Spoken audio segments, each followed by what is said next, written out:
is up, everybody? I'm JP Storm, aka KOB, aka your king of the Blitz. And today we have a three-man blitz for you. A three-man blitz.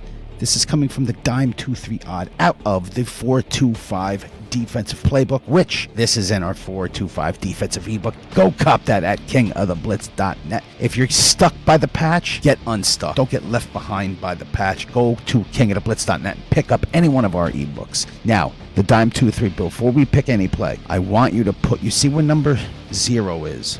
You see the left middle linebacker. That's where I want your fastest linebacker. Put him there. And before we pick the play, the coaching adjustments is when you hit your right stick in like a button, your coaching adjustments pops up. You have to have auto flip defensive play call off, because if it was on, you wouldn't be able to flip the play.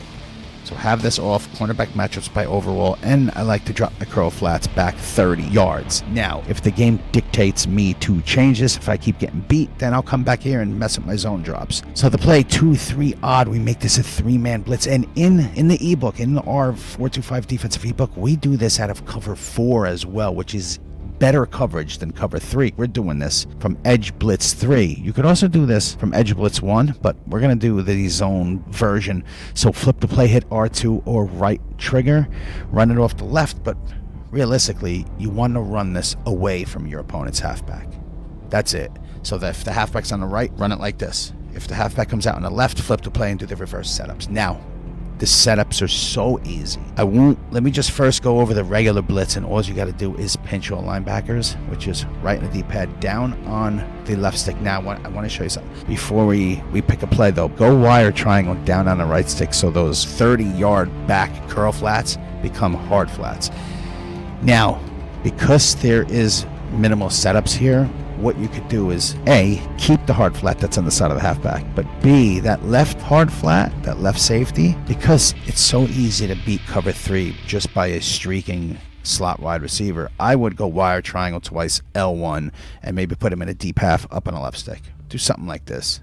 Don't keep it standard regular cover 3. Now you're just going to also QB contain R1 twice. We're going to make this better. Trust me, we're making this better. You're going to bang into the lineman and then turn around, peel off, and cover the middle of the field. Okay? Now, I have a way to make this blitz come in every single time, and it is by sending one less. So, you pinch your linebackers, you QB contain R1 twice, play underneath coverage, do your safety coverage adjustment.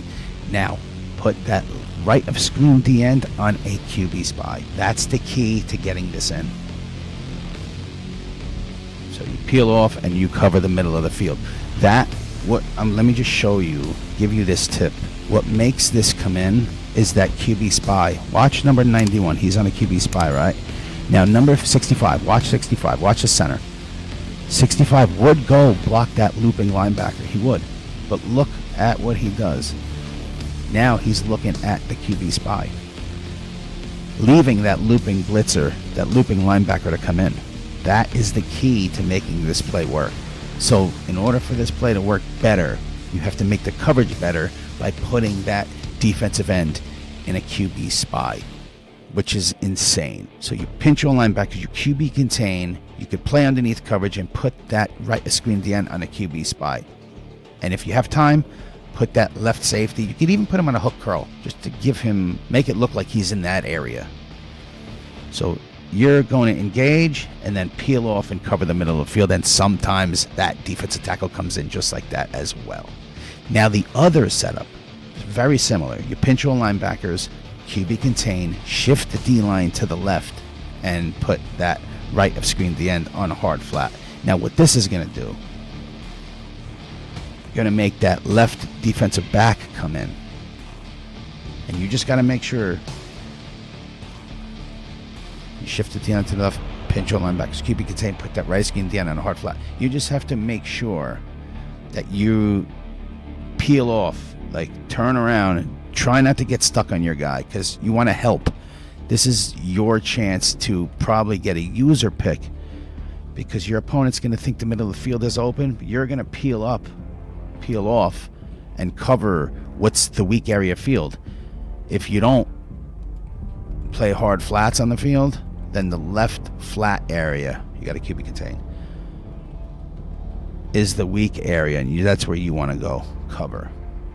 But that's why you can play underneath coverage. You can keep that safety in a hard flat if you want. It's just so easy to beat cover 3 by a streaking wide receiver that's on the seam. So if you have time and you want to combat against that, you still can play underneath coverage. Just put that safety. You can even man him up, do something like that, and everybody's covered. So there's 2 setups here. 1, pinch all linebackers, QB contain, put that right of screen at the end on a QB spy. And then if you want, mess with the zones. And then you gotta peel off and cover the middle of the field, just like that. And then there is, and we're gonna go over a blocked halfback. The other setup is pinch all linebackers, shift the D-line to the left, QB contain, put that right of screen at the end on a QB spy. They call hike, let him block you, and you come off and cover the left area. Wherever you want to cover, just cover. Now, let's block the halfback.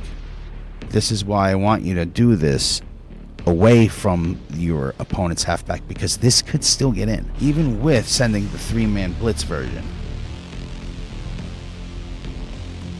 Look at that. It still kind of got in there. But if you run this on the same side as your opponent's halfback, and he does block it, it'll block it every time. But there, I didn't do the 3-man blitz version. I kept that defensive end. If you notice he's blocking a halfback, keep that defensive end blitzing. It could just help your blitz, just like that. We're going to do setup number 2, block the halfback. And it's going to work even better because that halfback will block the looping linebacker, giving room for that blitzing defensive back. Look at that. So against a blocked halfback, I think the setup is better if you shift the D-line to the left. I'm even going to put that right of screen at the end on a QB spy. Let's see how we do here. It'll still get in, but if you notice they're blocking a halfback, keep that defensive end on his blitz. Let me know what you guys think in the comment section. You're going to produce a lot of turnovers with this. It's not an instant sack, but it's going to give the illusion like your opponent's going to get sacked and he's going to throw it faster than he needs to, like you saw in those video clips, and pick the ball off and just create turnovers. Like the video, subscribe to us, hit that little notification bell so you never miss what we're doing. Thank you guys for watching. I'm JP Storm, aka KOB, aka your king of the Blitz.